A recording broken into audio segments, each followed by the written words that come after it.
أعوذ بالله من الشيطان الرجيم بسم الله الرحمن الرحيم الحمد لله وكفى وسلام على عباده الذين اصطفى أما بعد. അള്ളാഹു നമ്മുടെ മജ്ലിസിനെ സ്വീകരിക്കട്ടെ. നമ്മുടെയൊക്കെ ജീവിതത്തിൽ അള്ളാഹു സന്തോഷം നൽകട്ടെ, സമാധാനം നൽകട്ടെ, റാഹത്ത് നൽകട്ടെ. ജീവിതത്തിൽ നാം അനുഭവിക്കുന്ന എല്ലാ സാമ്പത്തിക, ശാരീരിക, മാനസിക, പൈശാചികമായ വിഷമങ്ങളും പ്രയാസങ്ങളും അള്ളാഹു മാറ്റിത്തരട്ടെ. ദുആ വസിയത്ത് ചെയ്ത ധാരാളം സഹോദരങ്ങളുണ്ട്, സഹോദരിമാരുണ്ട്. അള്ളാഹു എല്ലാവരുടെയും വിഷമങ്ങളെ മാറ്റട്ടെ, ആഗ്രഹങ്ങളെ സഫലമാക്കട്ടെ. ആമീൻ ബിറഹ്മതിക യാ അർഹമർ റഹീമീൻ. പ്രിയമുള്ള സഹോദരങ്ങളെ, സഹോദരിമാരെ, മോതിരക്കല്ലുമായി ബന്ധപ്പെട്ട ഒരുപാട് വിഷയങ്ങൾ നമ്മൾ പലപ്പോഴും ചർച്ച ചെയ്തതാണ്. പല കല്ലുകളുടെയും പ്രത്യേകതകൾ നമ്മൾ പറഞ്ഞു, പല മോതിരത്തിൻ്റെയും മഹത്വങ്ങൾ നമ്മൾ പറഞ്ഞു. ഇങ്ങനെ നമ്മൾ പറയുമ്പോൾ പല ആളുകളും വിചാരിക്കും എല്ലാ മോതിരം കൂടി ധരിക്കാൻ പറ്റില്ലല്ലോ. ഏത് മോതിരമാണ് ധരിക്കുക? നമ്മുടെ ശരീരത്തിനോട് യോജിച്ച മോതിരം ഏതാണ്? അതിൻ്റെ അമലുകൾ എന്തൊക്കെയാണ്? മോതിരം ധരിച്ചാൽ നമുക്ക് ഏറ്റവും കൂടുതൽ ഫലം കിട്ടുന്ന മോതിരക്കല്ല് ഏതൊക്കെയാണ്? ഇങ്ങനെയൊക്കെ കൺഫ്യൂഷൻ ഉണ്ടാകും. നമുക്കറിയാം, മോതിരം ധരിക്കുക എന്നുള്ളത് റസൂലുള്ളാഹിന്റെ സുന്നത്താണ്. റസൂലുള്ളാഹിക്ക് മോതിരമുണ്ടായിരുന്നു. റസൂലുള്ളാഹിന്റെ കാലശേഷം അബൂബക്കർ സിദ്ദീഖ് റളിയല്ലാഹു അൻഹു, പിന്നെ ഉമർ റളിയല്ലാഹു അൻഹു, പിന്നെ ഉസ്മാൻ റളിയല്ലാഹു അൻഹു ഒക്കെ ധരിച്ചു പോന്നു. ഉസ്മാൻ റളിയല്ലാഹു അൻഹുവിന്റെ കാലത്ത് അതൊരു കിണറിൽ വീണു, ആ കിണർ മൂടപ്പെട്ടു എന്നാണ് ചരിത്രം. അപ്പൊ മോതിരം ധരിക്കുക എന്നുള്ളതിന് ഒരുപാട് നൂറ്റാണ്ടുകളുടെ പഴക്കമുണ്ട്. സുലൈമാൻ നബിയുടെ മോതിരം ചരിത്ര പ്രസിദ്ധമാണ്. അപ്പൊ നൂറുകണക്കിന്, ആയിരക്കണക്കിന് വർഷങ്ങളുടെ പഴക്കമുണ്ട് മോതിരം ധരിക്കുക എന്നുള്ളതിന്. നമുക്കറിയാം, നമ്മുടെ ശരീഅത്തില് മോതിരം ധരിക്കുക എന്നുള്ളത് സുന്നത്താണ്. പുരുഷന്മാർക്ക് വെള്ളിയിലും സ്ത്രീകൾക്ക് വെള്ളിയിലും ഗോൾഡിലുമാകാം. പക്ഷെ ഇരുമ്പിന്റെ മോതിരം നമ്മൾ ഒഴിവാക്കലാണ് നല്ലത് എന്നാണ് നമ്മുടെ ഉലമാക്കൾ വിശദീകരിക്കുന്നത്. ഒരിക്കൽ ഇരുമ്പിന്റെ മോതിരം ധരിച്ച ഒരു വ്യക്തിയെ നോക്കിയിട്ട് അള്ളാഹുവിന്റെ റസൂൽ പറഞ്ഞത്, നിന്നെ എന്താ ബിംബത്തിന്റെ മണം എന്നാണ്. അപ്പൊ ഇരുമ്പിന്റെ മോതിരം നമ്മൾ ഒഴിവാക്കണം. വലത് കൈയിന്റെ ചെറുവിരലിൽ മോതിരം ധരിക്കലും സുന്നത്താണ്. ഇങ്ങനെ പോകുന്നു മോതിരത്തിന്റെ മഹത്വങ്ങൾ. നമ്മൾ ഇവിടെ ചർച്ച ചെയ്യുന്നത് മോതിര കല്ലുകളാണ്. പല കല്ലുകളും നമ്മൾ ചർച്ച ചെയ്തു. ഫൈറൂസ് എന്ന് പറയുന്ന കല്ലിനെ കുറിച്ച് നമ്മൾ ചർച്ച ചെയ്തു. ഫൈറൂസിന്റെ ഏറ്റവും വലിയ മഹത്വം എന്നുള്ളത് സാമ്പത്തികമായ ഐശ്വര്യവും അഭിവൃദ്ധിയും ഉണ്ടാകും എന്നുള്ളതാണ്. ജീവിത മാർഗങ്ങൾ എളുപ്പമാകും. ജോലി ലഭിക്കാൻ ആവശ്യമുള്ളവർക്കൊക്കെ, ജോലി അന്വേഷിക്കുന്നവർക്കൊക്കെ ഫൈറൂസ് കല്ല് നല്ലതാണ്. അതുപോലെ പഠനത്തിൽ മികവുണ്ടാകാൻ കുട്ടികൾക്ക് ധരിക്കുന്നത് നല്ലതാണ്. അതുപോലെ കണ്ണേറ്, സിഹർ സംഭവിക്കാതിരിക്കാൻ ഫൈറൂസ് കല്ല് ധരിക്കുന്നത് നല്ലതാണ്. ഇങ്ങനെ ഒരുപാട് ഗുണങ്ങൾ ഫൈറൂസിനുണ്ട്. ഫൈറൂസ് നമ്മുടെ ഉലമാക്കൾ നിർദ്ദേശിക്കുന്ന ഒരു കല്ലാണ്. അതുപോലെ അഖീഖും വലിയ മഹത്വമുള്ള കല്ലാണ്. റസൂലുള്ളാഹി ധരിച്ചു എന്നത് അഖീഖിന്റെ ഒരു പ്രത്യേകതയാണ്.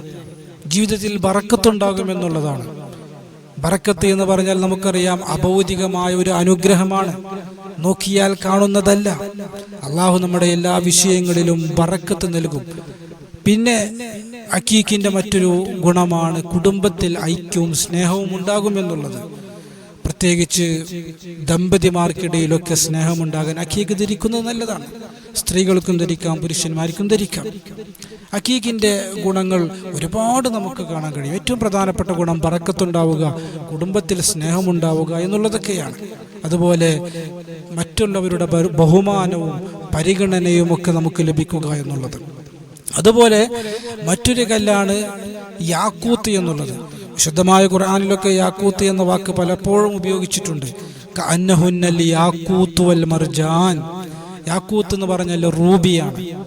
റൂബി ധരിച്ചാൽ ദാരിദ്ര്യം ഉണ്ടാവുകയില്ല എന്ന് മുത്തുനബി സല്ലല്ലാഹു അലൈഹി വസല്ലമ തങ്ങളുടെ ഒരു ഹദീസ് നമുക്ക് കാണാൻ കഴിയും. അപ്പൊ ദാരിദ്ര്യമില്ലാതിരിക്കാനും ജീവിതമാർഗങ്ങൾ എളുപ്പമാകാനൊക്കെ റൂബി ധരിക്കുന്നത് നല്ലതാണ്, യാക്കൂത്ത് ധരിക്കുന്നത് നല്ലതാണ്. സ്വർഗത്തിലെ യാക്കൂത്തിൽപ്പെട്ടതാണ് ഹജറുൽ അസ്വദ് എന്ന് നമ്മുടെ ഉലമാക്കൾ നിർദ്ദേശിച്ചിട്ടുണ്ട്. ഇങ്ങനെ പോകുന്നു യാക്കൂത്തിന്റെ മഹത്വങ്ങൾ. അതുപോലെ മർജാൻ, കഅന്നഹുന്നൽ യാക്കൂത്ത് വൽ മർജാൻ, ഖുർആൻ പരിചയപ്പെടുത്തിയിട്ടുണ്ട് മർജാനെ. മർജാൻ എന്ന് പറഞ്ഞാൽ പവിഴം. ചർമ്മ രോഗങ്ങൾക്ക്, ശരീരത്തിൽ തൊലി സംബന്ധമായ അസുഖങ്ങളുള്ള ആളുകൾക്കൊക്കെ മർജാൻ മോതിരം ധരിക്കുന്നത് നല്ലതാണ് എന്ന് നമ്മുടെ ഉലമാക്കൾ വിശദീകരിച്ചിട്ടുണ്ട്. അതുപോലെ ജീവിതമാർഗങ്ങൾ മെച്ചപ്പെടാനൊക്കെ മർജാൻ ധരിക്കുന്നത് നല്ലതാണ്. അതുപോലെ മുത്ത് യഖ്റുജു മിൻഹുൽ ലുഅ്ലുഉ വൽ മർജാൻ, അള്ളാഹുവിൻ്റെ ഖുർആൻ ലുഅ്ലുഉ മുത്തിനെ പരിചയപ്പെടുത്തിയിട്ടുണ്ട്. മുത്ത് ധരിക്കുന്നതും ആത്മവിശ്വാസമുണ്ടാകാനും ജീവിതത്തിലെ ഖൈറും ബറക്കത്തുണ്ടാകാനൊക്കെ നല്ലതാണ്. ഇങ്ങനെ നോക്കിക്കഴിഞ്ഞാൽ പല കല്ലുകളും നമുക്ക് കാണാൻ കഴിയും. ഒരുപാട് കല്ലുകൾ, 10-25 കല്ലുകൾ ഇന്ന് നമുക്ക് വിപണിയിൽ കാണാൻ കഴിയും.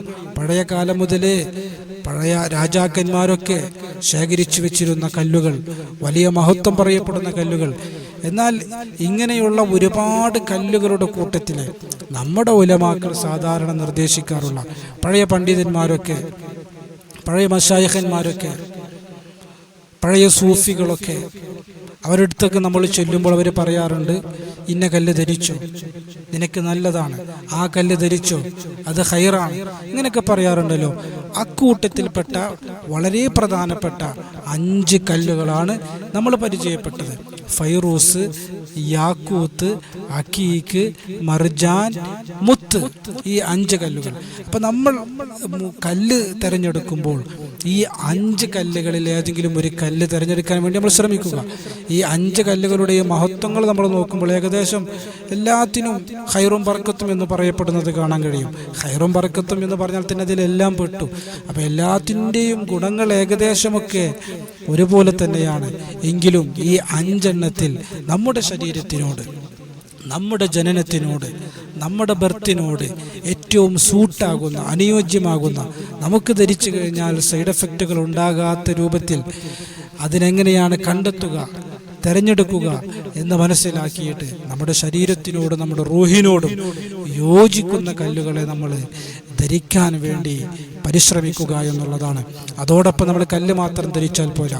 ഈ കല്ലുകളുടെ വിഷയത്തിൽ നമ്മുടെ ഉലമാക്കൾ നിർദ്ദേശിച്ച, പഴയ കാലം മുതലേ മുൻഗാമികളൊക്കെ നമുക്ക് പരിചയപ്പെടുത്തി തന്ന ധാരാളം അമലുകളുണ്ട്.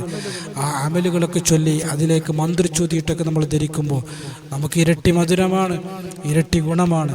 അല്ലാഹു സുബ്ഹാനഹു വ തആല അതിനൊക്കെ നമുക്ക് തൗഫീഖ് നൽകി അനുഗ്രഹിക്കുമാറാകട്ടെ. കല്ലുകളുമായി ബന്ധപ്പെട്ട പല വിഷയങ്ങളും നമ്മൾ സംസാരിച്ചിട്ടുണ്ട്. കല്ലുകളിൽ ഏതാണ് നമ്മൾ ഏറ്റവും കൂടുതൽ പ്രാധാന്യം കൊടുക്കേണ്ടത് എന്ന് പല ആളുകളും ചോദിച്ചപ്പോൾ ഒരു 5 കല്ലുകളെ നമ്മൾ പ്രത്യേകം പരിചയപ്പെടുത്തിയെന്ന് മാത്രം. ഈ 5 കല്ലുകളിൽ നിന്ന് തന്നെ ഓരോരുത്തരുടെയും ശരീരത്തിനോട് യോജിച്ച കല്ല് ഏതാണ് എന്ന് മനസ്സിലാക്കിയിട്ട് ധരിക്കാൻ നമ്മൾ പരിശ്രമിക്കുക. അല്ലാഹു സുബ്ഹാനഹു വ തആലയാണ് യഥാർത്ഥത്തിൽ ഖൈർ തരുന്നത്. ഒരു കല്ലിനും സ്വന്തമായ ഖൈറും ബറക്കത്തും തരാനുള്ള കഴിവുകളില്ല. ഇത് ധരിക്കുന്നതിലൂടെ അല്ലാഹു സുബ്ഹാനഹു വ തആല ഈ ഒരു സബബ് കാരണമായി നമുക്ക് ഖൈറിനെ നൽകുന്നു എന്നാണ് നമ്മൾ വിശ്വസിക്കേണ്ടത്. അല്ലാഹു സുബ്ഹാനഹു വ തആല അനുഗ്രഹിക്കുമാറാകട്ടെ. റബ്ബനാ ആതിനാ ഫിദ്ദുനിയ ഹസന വഫിൽ ആഖിറതി ഹസനത വഖിനാ അദാബന്നാർ. ആമീൻ ബിറഹ്മതിക യാ അർഹമർ റഹീമീൻ. അസ്സലാമു അലൈക്കും വറഹ്മത്തുള്ളാഹി വബറകാതുഹു.